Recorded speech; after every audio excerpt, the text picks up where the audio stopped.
Wafer Creek Ranch is a 17-year-old restoration of the historic woodland and grassland of the Upper West Gulf Coastal Plain ecoregion. But that old shortleaf pine, oak hickory woodland and grassland dominated the hills and upper slopes of the Upper West Gulf Coastal Plain.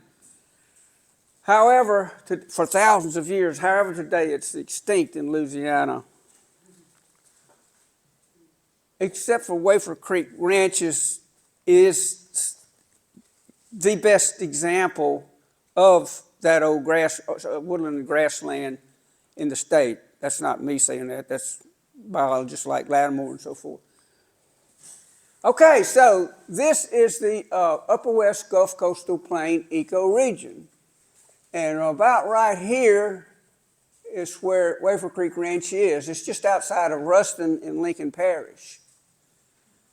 And so that ecoregion was a region of rolling hills of mixed pine and hardwood forests, woodlands, and grasslands, historically. So it took up, as you can see, northwest Louisiana, southwest Arkansas, a portion of, northeast Texas, and a portion of the lands of the Choctaw Nation in Oklahoma, southeast Oklahoma. Go. Okay. Well, what caused the extinction of that old shortleaf pine, oak hickory, woodland, and grassland in Louisiana? Well, it was agriculture of the past. Those old hills up there in North Louisiana, that's where cotton was grown. And I guess the Delta hadn't been opened up there back in those days, very much. So that was a lot of plowing, a lot of destruction of the ground, a lot of seedbed destruction and so forth. But then here's fire suppression. And I would say that fire suppression is probably the biggest reason I don't know of anything in the world that can make a grassland go extinct rather than fire suppression. Well, all of North Louisiana was fire suppressed, Smokey the Bear days. And so it was over 100 years of that. And today, there's industrial logging and loblolly pine monoculture, which has just devastated the landscape up there, and other things like oil and gas and development. So the shortleaf pine, oak hickory woodland is divided into 3 levels. The understory is a grassland, the midstory is a shrub level, and the overstory are the trees. So let's start off with the trees.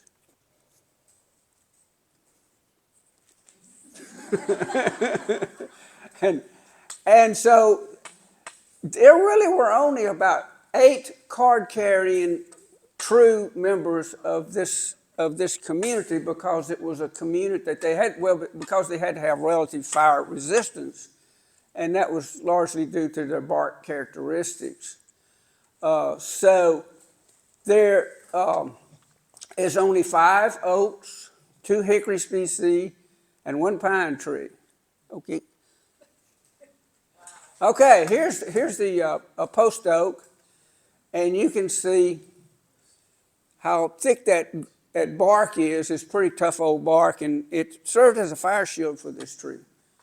Okay, go. And with white oak, you had bark plates on the white oaks that helped insulate that tree from fire. Next, and this is blackjack oak. Blackjack, you can see how that old deeply furrowed bark could serve as a fire shield for this tree.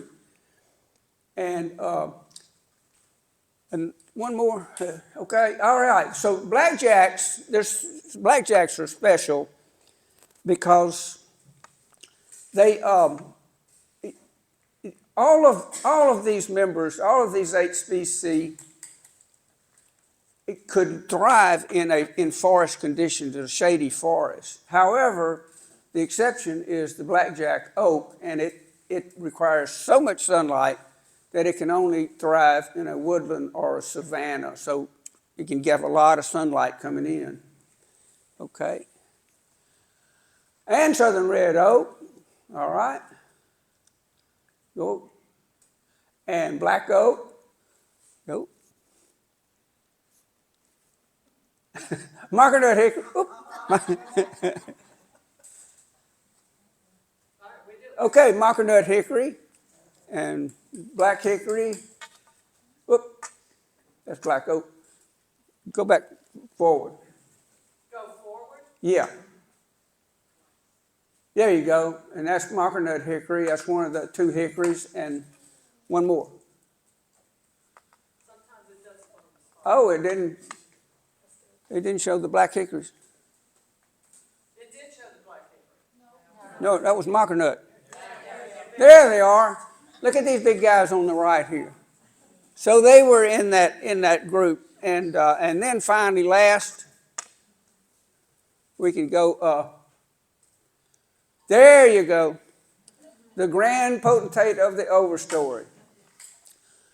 This is a Lattimore quote here, Lattimore Smith. He said, the shortleaf pines towered over the fire-resistant hardwoods, forming a super canopy. See, I can see Russia from my house too.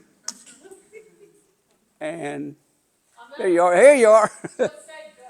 What's that? Just say go. Okay.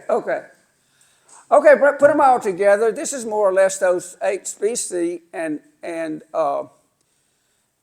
these are black hickories over here, and 100-plus-year-old shortleaf pine there. Then those 100-year-old shortleaf pines are scattered out on the landscape pretty well. There's never enough of them, but this is the relic old-growth shortleaf pine overstory.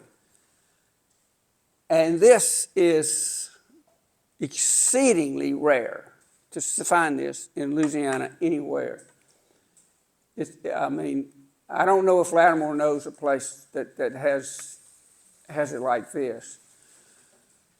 So back in 2005, when Lattimore first came and saw this is what really turned him on, was it had, all these old growth overstory members in one place, it was scattered out. It was just exactly the way it was supposed to be, except back then, this was not a woodland like you see now. This was a forest. And the reason why it was a forest was due to fire suppression. Those fire-sensitive species were able to grow and grow. So this wound up being a forest of mature, along with the old growth, the relic for woodland. There was also, fire-sensitive species. So, okay, go. Let's see. The mid-story shrub level, it has important representatives such as plums, huckleberries, blueberries, buckeye, buckthorn, hawthorns, and so on. All right. And the woodland ground cover is a fire-sustained grassland ground cover. And that's really special because grasslands are highly species-rich plant and animal communities, and you might call them hotspots of biodiversity. They're much more, have much more a diversity of plants and animals or insects than do forests do. All right? Okay. Little blue stem. This is little blue stem. And little blue stem was and is the dominant grass of this ecosystem. And I want to, from now on, be stressing the connection between plants and animals, specifically insects. And so we remember that plants need insects for pollination, but insects eat plants. They depend on plants for food. So they eat plants all the way from the roots up the stem and out to the tips of the leaves. And, if you take that food chain up a level or two, you realize that, well, spiders depend on insects to eat almost exclusively, and many insects, of course, are insect predators. And freshwater fish, virtually all freshwater fish, reptiles and amphibians, and virtually all land birds, they require insects in their life cycle somewhere. For instance, hummingbirds don't feed their babies nectar, they feed them insects. And even the vast majority of seed-eating birds feed their babies insects and not seed. So, little bluestem is host plant for a wood nymph butterfly and several species of the wood nymph butterfly and several species of skippers. Also, little bluestem is what you call a perennial bunch grass, meaning that every year it comes up in the spring as a little clump of leaves, and it just grows and grows and grows on to about mid-July, about this time. And then it starts sending up these shoots, these spikes. And they are what support the inflorescences, which are the bloom heads, later to become the seed heads. So, okay. And so these are the inflorescences of little bluestem. It's a bow-shaped raceme that goes out like a little stem, and then it's aligned by the seed spikelets. And those are seed spikelets, and the seed spikelets contain the seed. Okay? Okay, this is a really cool grass. It's really a beautiful grass. It comes up, it usually turns pink in the fall, the stems do, and it has all these fluffy inflorescences, but the inflorescences are much the same pattern as little bluestem as we get to the next slide. Except in the case of splitbeard, we have twin racemes that go out, and they just kind of angle off away from each other, hence the term splitbeard bluestem. Okay? Okay, I love this grass. It reminds me of a rooster because it has this structure called a spathe. It's this fan-like structure that comes out, and it has these real spiky-looking leafy bracts that open up and they expose the seed spikelets. So that's a cool grass. That's one of my favorites. Okay? And dropseed grass. I call dropseed grass a 50-mile-an-hour grass because if you're driving along the roadside at 50 miles an hour on a bright sunny day, these open leaf sheaths, open up, and they kind of like they're trying to flag you down. That's why it's called flag grass, I guess. Okay?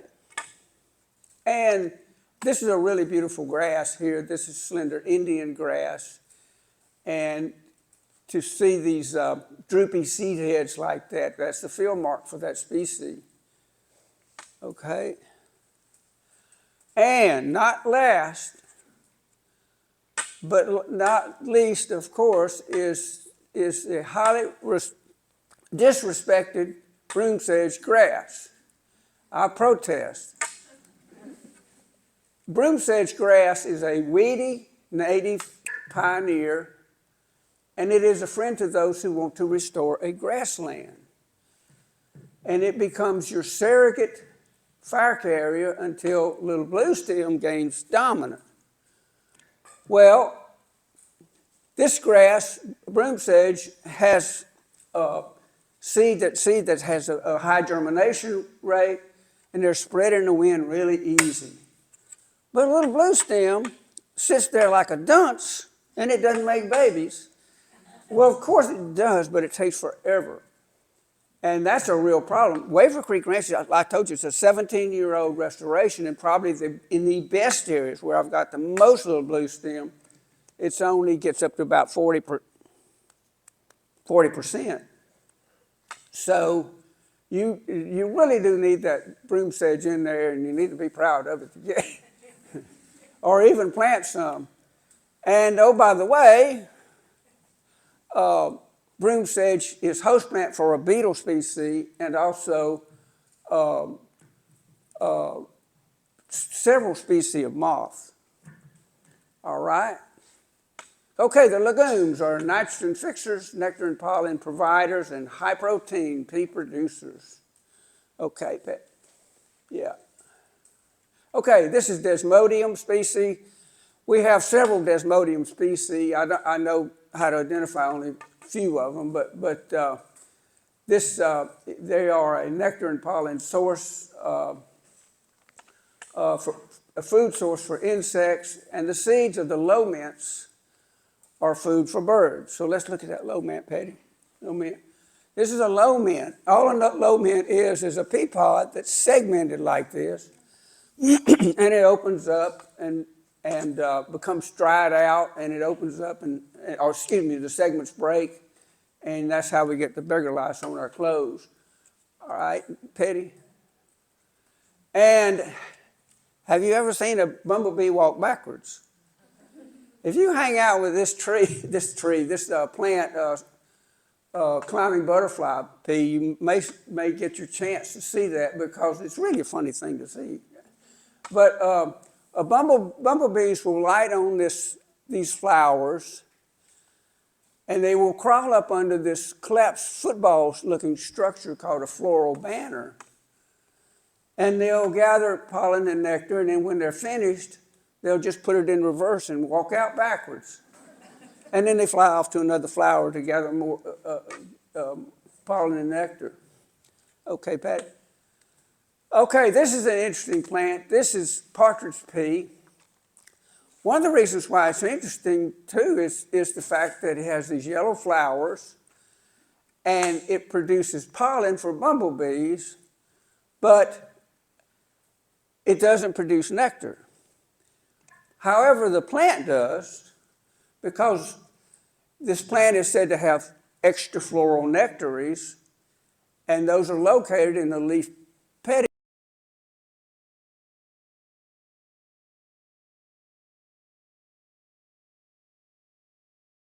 birds and even small mammals, especially over the dormant season. Patty? Okay. Bush lespedeza, I love this lespedeza. It's really a good-looking plant, but it gets up to about 4 or 5 feet tall, and it is host plant to both moth and butterfly species, including the clouded sulfur and the gray hairstreak butterflies. All right. Snout beans. We have 2 species of snout beans that I know of on Wafer Creek Ranch. This is prairie snout bean. Both the snout beans have these yellow flowers just like that. And next. And they both produce numerous bean pods. You see those bean pods there. Some at the upper part of the photo. And this is called twining snout beans. All right, Patty? The mint family. Next. Monarda fistulosa. This is one of the bee balms. Some people call it wild bergamot. But it is a mecca for pollinators, as you probably know. In fact, you see a bee in the center of the photo there. Bumblebee, excuse me. And also hummingbirds and as well as insects gather nectar and pollen on it, and it is host plant to several species of moths. Okay, next. And here's a bumblebee. And bumblebees, you probably know, gather nectar and pollen, and they stash it on their hind leg, and then that builds up into that orange structure called a pollen sac. It takes the pollen sac back to the hive and distributes it to the larvae. Then it heads out again to gather more pollen sacs. So they are busy creatures. Okay? And this is another bee balm. This is called spotted bee balm, Monarda punctata. And these called spotted bee balm because those yellow tubular flowers have spots on them. Say hello to monarch. And, okay, Patty, oh yeah, great. Azure blue sage, this is one of my favorite wildflowers. It stands upright in the woodland, and it gets up to about, 5 or 6 feet tall. And it's a good plant for pollinators.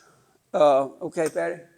Such as this bumblebee here that you see. They also attract hummingbirds and many insect pollinators.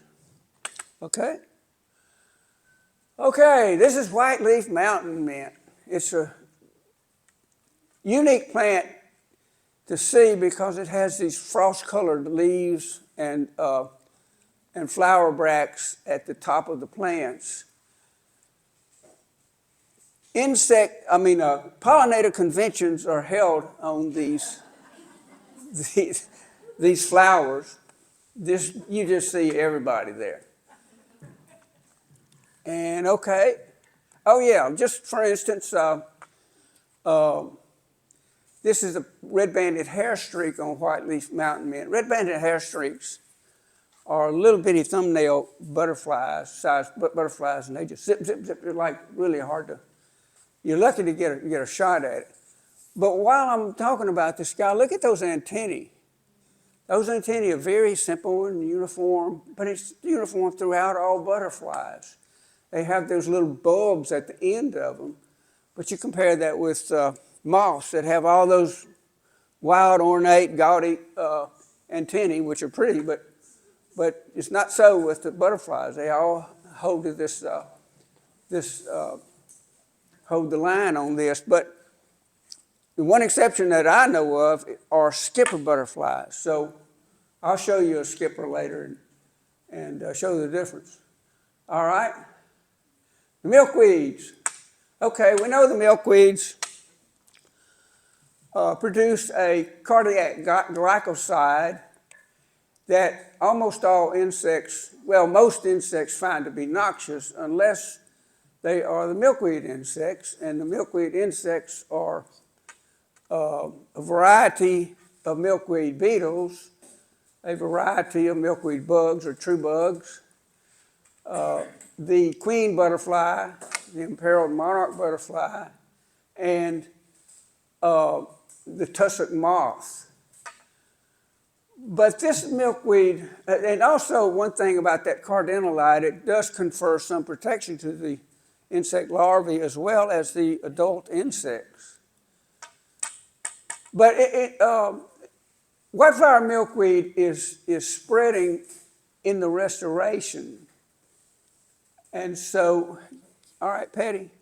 So with increased numbers of milkweeds, we have increased numbers of caterpillars and monarch butterflies.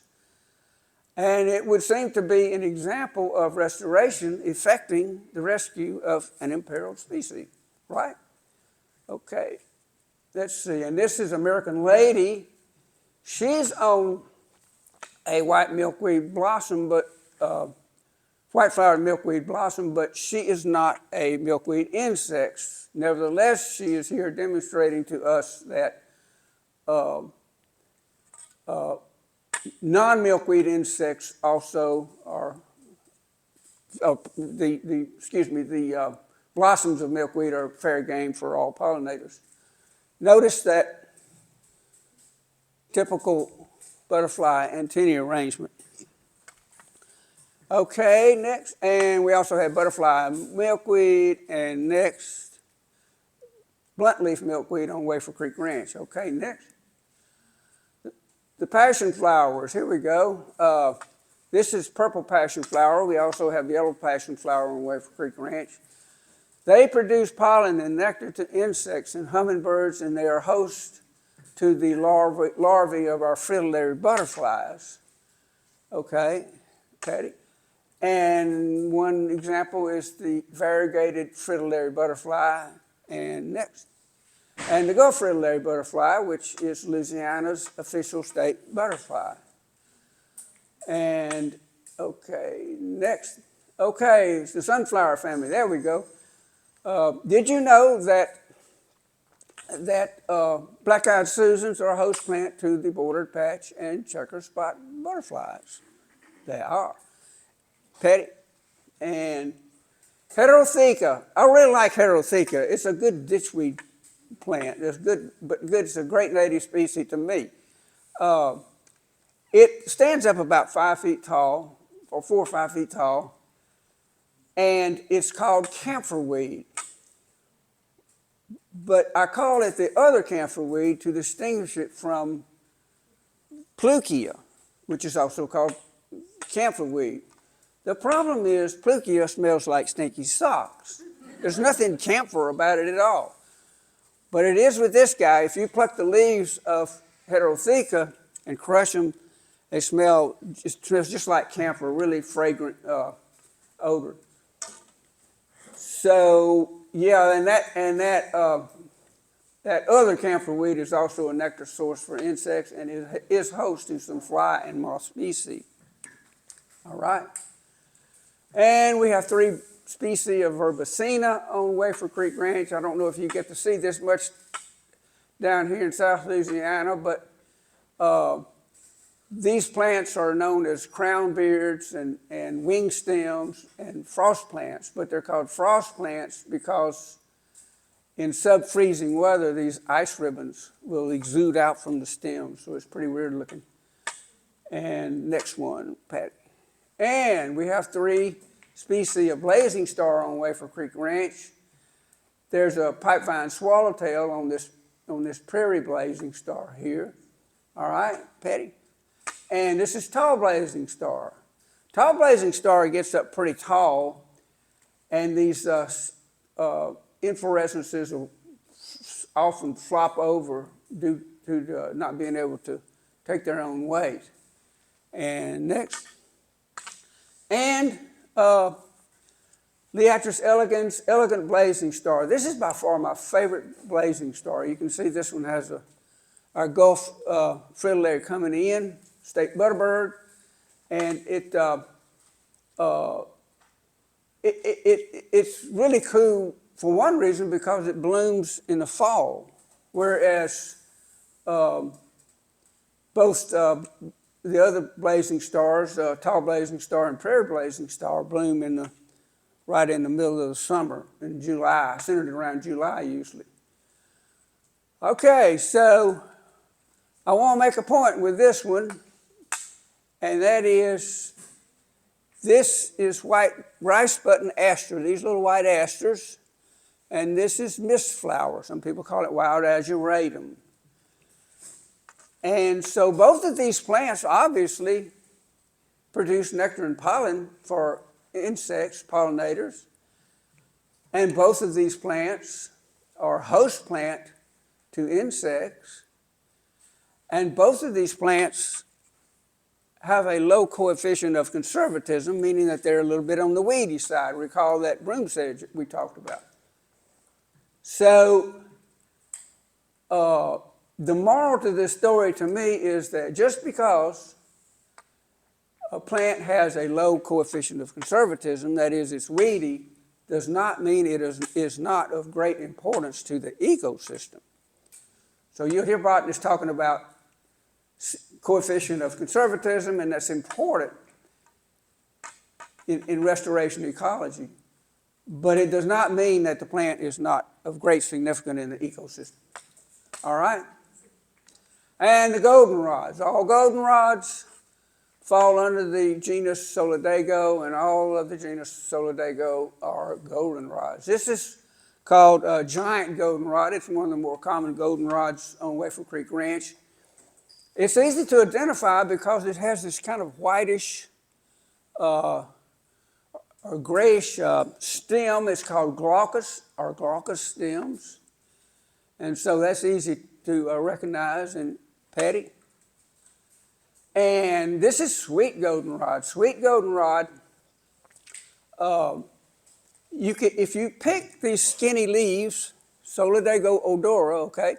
If you pick these skinny leaves and you crush the leaves and smell of them, they smell like licorice. And so it's also called anise-scented goldenrod. So that is an absolutely diagnostic field mark. Okay, Patty? Okay, we folks in the South have a lot of botanical bragging rights. And that reason is because the South has so many endemic species. In fact, it probably has more plant diversity than anywhere else in North America. Some argue that maybe Southern California, coastal California is, I don't know about that, but we got a lot of them. And this plant here is found only in Texas, Louisiana, and Arkansas, so it's endemic to that region. Louisiana is pretty easy to identify, really. It has these kind of bow-shaped racemes. We call that those little blue stem racemes.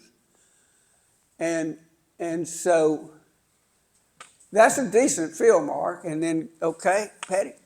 And then it also has the best field mark of all is the fat leaves at the base.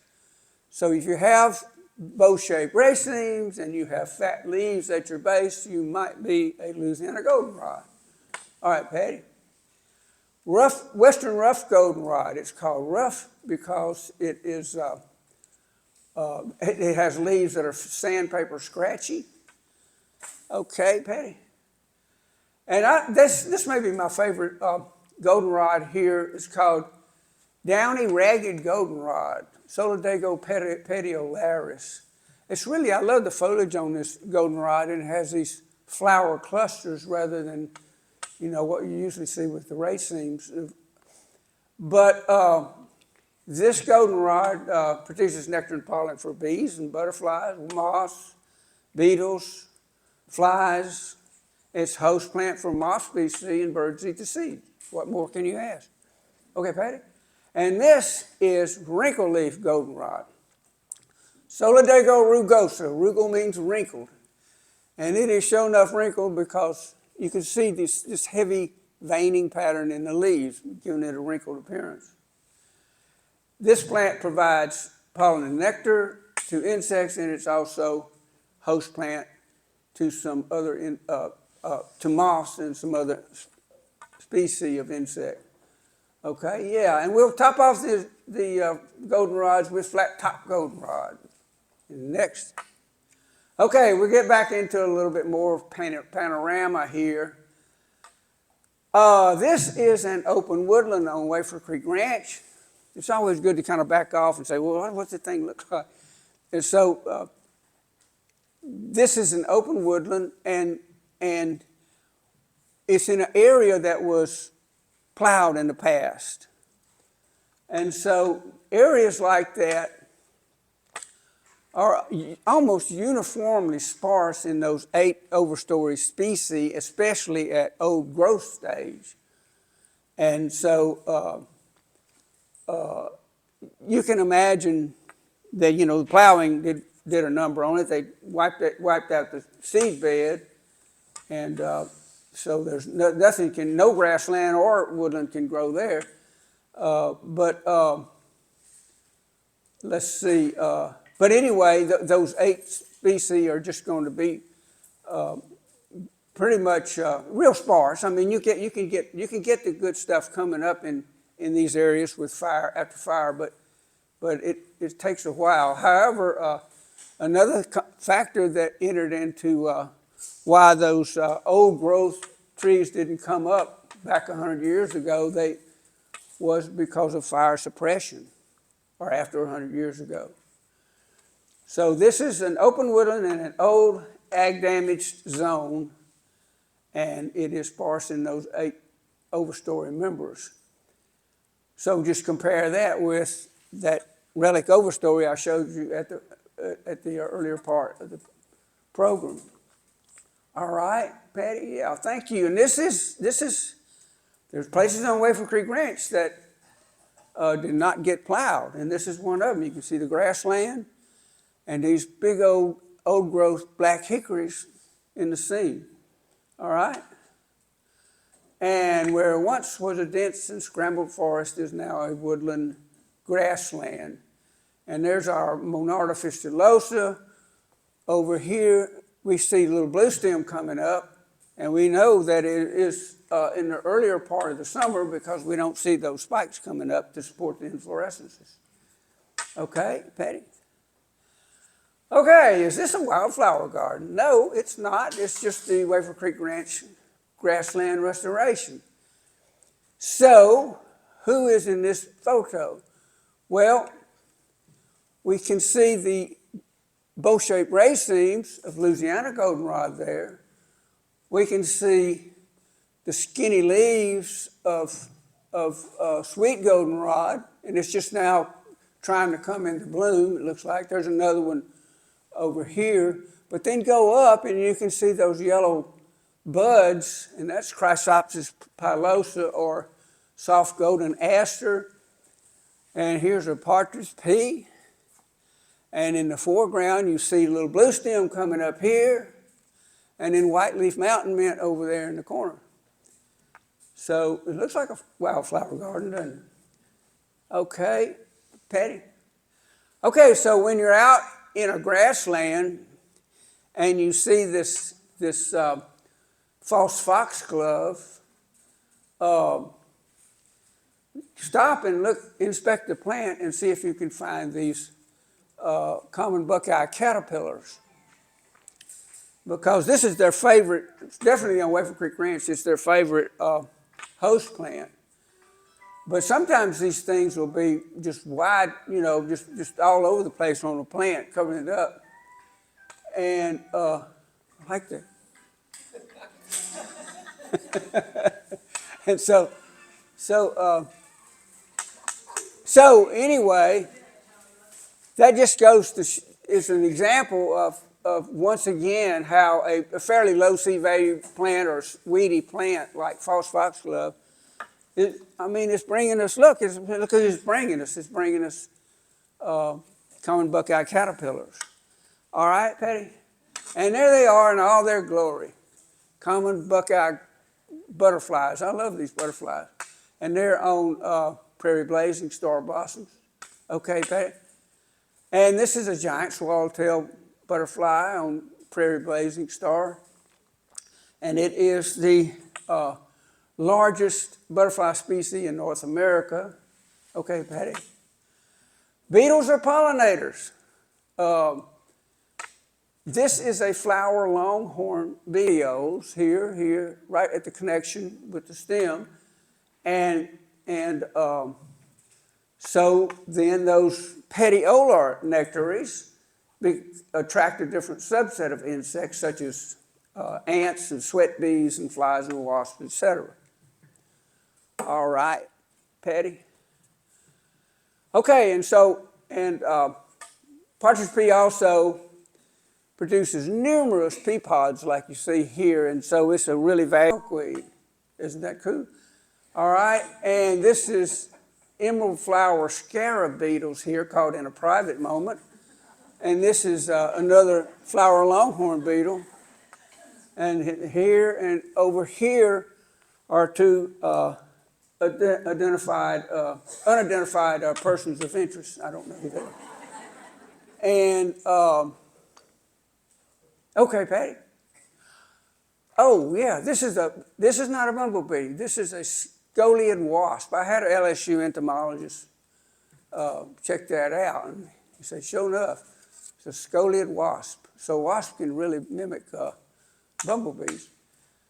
That's on, what is that? It's on prairie blazing star, okay. So, Patty, oh, these are Gulf fritillary butterflies here that are puddling. And it's where they light on sand or dirt, and they will do that so they can obtain moisture and minerals and salts from the damp earth. Pretty cool. Apparently, butterfly cannot live on nectar alone. So, okay, Patty. Okay, here's a silver-spotted skipper. This is the only skipper butterfly I can identify. because they're really hard. And another thing about skippers is that they're the fastest butterflies of all.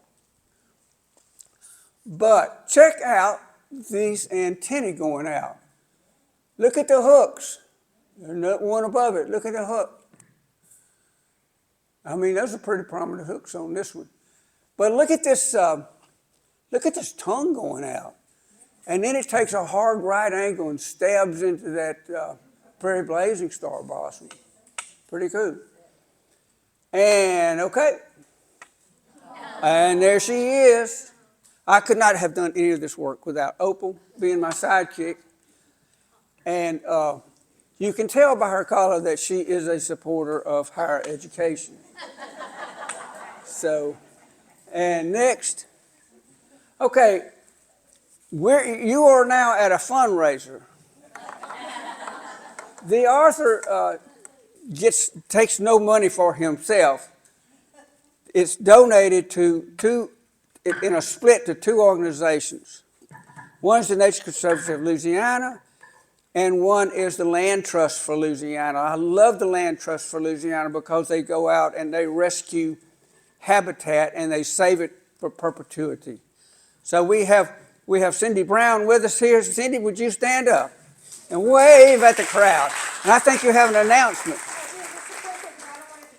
I also wanted to mention, Johnny, that Karen walked in, so Karen's here as well. Karen Gotro is here somewhere. Gotro? Come in. There she is. Look at that. Oh my God. Yeah, she's our director of the Nature Conservancy of Louisiana. But, so thanks. So we have a star-studded event. One quick thing. We are, thank you, Johnny. That was fantastic. I've been out there, and trust me, it is such a treat, but I've never seen all that, so I'm coming back. That was a beautiful presentation. But I just wanted to mention, we are having a fundraiser for Land Trust for Louisiana 2 weeks from today in Tangipahoa Parish called Yoga in the Sunflowers. And thank you, Patty, and the Wild Ones, and Big Brow Branch National Wildlife Refuge. So I love to have this. What a good crowd! Thank you all so much. I'll be up here signing books.